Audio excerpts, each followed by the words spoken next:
Hello အားလုံးပဲမင်္ဂလာပါဒီနေ့အစီပြောပြချင်တဲ့အရာကအစီကိုဂျာမနီမှာကျောင်းဘယ်လိုရှောက်ရလဲဆိုမှမေးလေးတွေအတွက်အဓိကပြောပြချင်ပါတယ်ဂျာမနီမှာကျောင်းရှောက်ဖို့ရှောက်နေ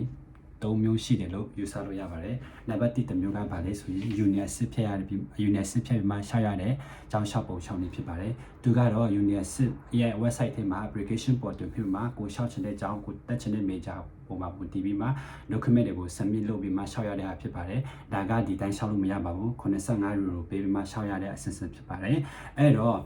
winter semester ပဲရှောက်ရဆိုရင် winter semester ပဲနောက်တစ်ကြောင်းပြန်ထရှောက်ချင်တယ်ဆိုရင်85 euro ပြန်ပြီးမှထပ်ပေးစရာမလိုပါဘူး30 euro ပေးပြီးမှပြန်ရှောက်ရမယ့်ဟာဖြစ်ပါတယ်ဒီအရာတွေရှောက်ပြီးမှပဲ approach letter ရပြီးမှပဲကိုတက်မဲ့ကြောင်းရဲ့ website ထဲမှာပြန်သွားပြီးမှ application portal ပြန်ဖွင့်မှကိုရဲ့ document တွေကိုပြန် submit လုပ်ရမှာဖြစ်ပါတယ် unit အစစ်ဖြတ်ရတဲ့ကြောင်းတွေကပြန်မြတ်နေနဲ့လေးပိုင်းနဲ့5ပတ်ကြာတက်တဲ့အတွက်ကြောင့်မို့ application deadline ကိုကြည့်ပြီးမှအကြောင်းရဲ့ website ရဲ့ application deadline ကိုကြည့်ပြီးမှစောနေတော့ရှောက်ဖို့အတွက်အကြံပြုချင်ပါတယ်နောက်တစ်ခုကကျောင်းကိုဒိုင်းရရှောက်တဲ့application ရှောက်ဖို့ရှောက်နေဖြစ်ပါတယ်သူကတော့သူလည်း deadline ကိုကြည့်ပြီးမှရှောက်ဖို့အတွက်အရေးကြီးပါတယ်ဘာလို့လဲဆိုရင်တော့သူလည်းစစ်ရမှာဖြစ်တဲ့ကြောင့်မို့ deadline ကတ်ခဏနေမှရှောက်ရင်ကိုကတော့တိတ်ပြီးမှ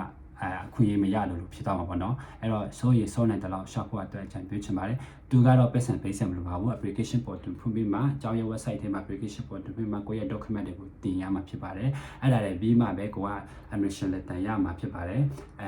ကျောင်းရမရဆိုတာကျွန်တော်တို့သိရမှာဖြစ်ပါပေါ့နော်အဲ့တော့ website ထဲမှာကအမြဲတမ်း check လုပ်နေရမှာဖြစ်ပါတယ်ကိုယ့်ရဲ့document တွေကဘယ်ဟာစုံလဲမစုံလဲဘာလို့လဲမလို့လဲဆိုတာအမြဲတမ်းပြနေမှာပေါ့နော်အဲ့တော့ပြတဲ့အခါတည်းကျွန်တော်တို့ကလိုအပ်တဲ့ document တွေကို submit လုပ်ဖို့အတွက်အရေးကြီးပါတယ်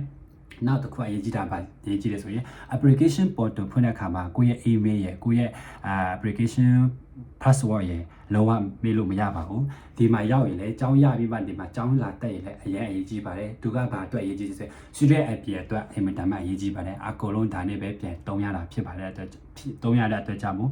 password တော့ email တော့လုံးဝမမေ့ဖို့အတွက်အရေးကြီးပါတယ်ဆိုတာကိုပြောပြချင်ပါတယ်နောက်ဆုံးတစ်ခုကဒီကတော့အကုန်လုံးကျောင်းအားလုံးနေပါတော့မဟုတ်ဘူးတချို့ကျောင်းတွေအတွက်ဖြစ်ပါတယ်တချို့ကျောင်းတွေကြတော့ခုန unit အစစ်လေးဖြတ်ဆရာမလို့ကျောင်းကိုတိုက်ရိုက်ရှောက်ရတဲ့နေရာမှာ application portal လေးဖွင့်ဆရာမလို့ email နဲ့တိုက်ရိုက်ပို့ပြီးမှရှောက်ရတဲ့ကျောင်းဖြစ်ပါတယ်ဒါကြတော့နေတော့ရှားတယ်အကုန်လုံးတော့မရှိဘူးအဲ့လိုမျိုးရှောက်ရတဲ့ကျောင်းတချို့ရှိပါတယ်အစီတို့ကျောင်းထဲမှာလည်း email နဲ့ပို့ပြီးမှရှောက်ရတဲ့ကျောင်းရှိပါတယ်เนาะ application portal တွေပါတယ်ဖွင့်ဆရာမလို့ဒီရောက်မှ best student app ပြန်ဖွင့်ရတဲ့ဟာရှိပါတယ်အဲ့ဒီထဲမှာကိုက application ကို email နဲ့တိုက်ရိုက်ပို့ပြီးမှကိုက admission letter ရပြီဆိုမှကိုက online registration လုပ်ရမယ် enrollment လုပ်ရတယ်အဲ့ဒီထဲမှာ website ထဲမှာလုပ်ရတဲ့ website တွေအားလုံးရဲ့ password ကိုမှတ်ထားဖို့အတွက်အင်မတန်မှအရေးကြီးပါတယ်ဒါကတော့ဂျာမနီမှာကျောင်းရှောက်ဖို့ရှောက်နေ၃မျိုး၃ဆရှိတာဖြစ်ပါတယ်ဟေဝရအနေနဲ့ကျွန်တော်အဲ့လိုနားလည်ပါတယ်ပေါ့နော်အဲ့တော့ unit စစ်ဖြတ်တဲ့ကျောင်းဆိုရင်စောနေတော့ရှောက်ပါအကျောင်းရှောက်တဲ့အခါမှာသူက winter semester ရဲ့ summer semester ရဲ့ရှိပါတယ် winter semester တော့ကျောင်းတွေများတော့အဖြစ် application အားလုံးနေပါဖွင့်ပါတယ် summer semester မှာကျတော့အကြောင်းတွေကတော့အကုန်လုံးနေပါမဖွင့်ပါဘူး winter semester မှာပို့ရှောက်ဖို့အတွက်တိုက်တွန်းချင်ပါတယ်အားလုံးအဆင်ပြေကြပါစေဂျာမနီကိုအားလုံးလာဖို့အတွက်ကြိုဆိုပါတယ် bye bye choose